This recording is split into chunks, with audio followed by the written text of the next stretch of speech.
மருத்துவமனையில் படுக்கையில் இருக்கிறப்போ அவர் என்கிட்ட பேசின வார்த்தை, எப்படியாவது மதுவை ஒழிக்கணுங்க ஐயா. கண்ணெல்லாம் கலங்கிடுச்சு எனக்கு. போராட்டங்கள் மாநாடுகளில் எங்களுடன் இணைந்து செயல்பட்டிருக்கின்றார். அவருடைய இழப்பு தமிழ்நாட்டுக்கு மட்டுமல்ல, இந்தியாவுக்கு ஒரு பெரும் இழப்பு. ஒரு காந்தியவாதி, ஒரு தேசியவாதி, எளிமையான குடும்பத்தில் பிறந்து கர்ம வீரர் காமராசர் அவருடன் இணைந்து பொது வாழ்க்கையில் ஈடுபட்டு தமிழ்நாட்டிற்கும் இந்தியாவிற்கும் எத்தனையோ சாதனைகளை செய்திருக்கின்றார்.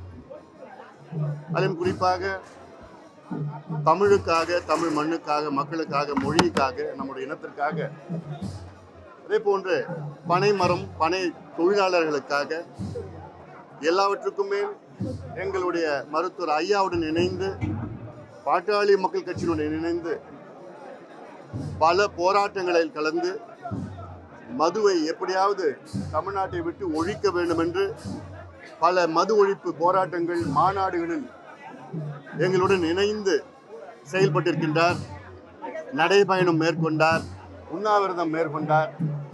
கடைசி வரை அவருடைய கனவு எப்படியாவது இந்த மதுவை ஒழிக்க வேண்டும் என கனவு காண்டவர். கடந்த ஆண்டு மருத்துவமனையில் இருந்த பொழுது சகோதரி தமிழிசை சவுந்தரராஜன் அவர்கள் அவரை பார்க்கின்ற நேரத்தில் யார் பேசுகிறான்னு கேட்டார். உடனே அன்புமணி ஃபோனில் இருக்கிறாருன்னு சொன்னாங்க, அந்த அம்மா சொன்னாங்க. உடனே குடுன்னு சொல்லிட்டு அந்த கைபேசியை வாங்கி, நாங்கள் எப்படி ஐயா இருக்கிறீங்கன்னு கேட்டார். அடுத்தது வார்த்தை, எப்படியாவது இந்த மதுவை ஒழிச்சிடுங்க ஐயா. அதாவது மருத்துவமனையில் படுக்கையில் இருக்கிறப்போ அவர் என்கிட்ட பேசின வார்த்தை, எப்படியாவது மதுவை ஒழிக்கணுங்க ஐயா, உங்களால் தான் முடியும். இந்த அளவுக்கு ஒரு உணர்ச்சி வசமாக பேச்சு அப்போ எனக்கெல்லாம் கண்ணெல்லாம் கலங்கிடுச்சு எனக்கு. அந்த அளவுக்கு அவருடைய கனவு நிச்சயமாக நினைவாகும். மிகப்பெரிய ஒரு இழப்பு, தமிழர்களுக்கு ஒரு மிகப்பெரிய ஒரு இழப்பது. அவரை இழந்து வாடும் குடும்பத்தினருக்கும், நண்பர்களுக்கும், அவரை சார்ந்தவர்களுக்கும் எங்களுடைய பாட்டாளி மக்கள் கட்சி சார்பிலே, மருத்துவர் ஐயா அவர்கள் சார்பிலே ஆழ்ந்த இரங்கலை இந்த நேரத்தில் நினைக்கிறேன். இதுபோன்ற செய்திகளை மேலும் தெரிந்து கொள்ள எங்களது யூடியூப், ஃபேஸ்புக் மற்றும் ட்விட்டர் ஆப்களை சப்ஸ்கிரைப் செய்யவும்.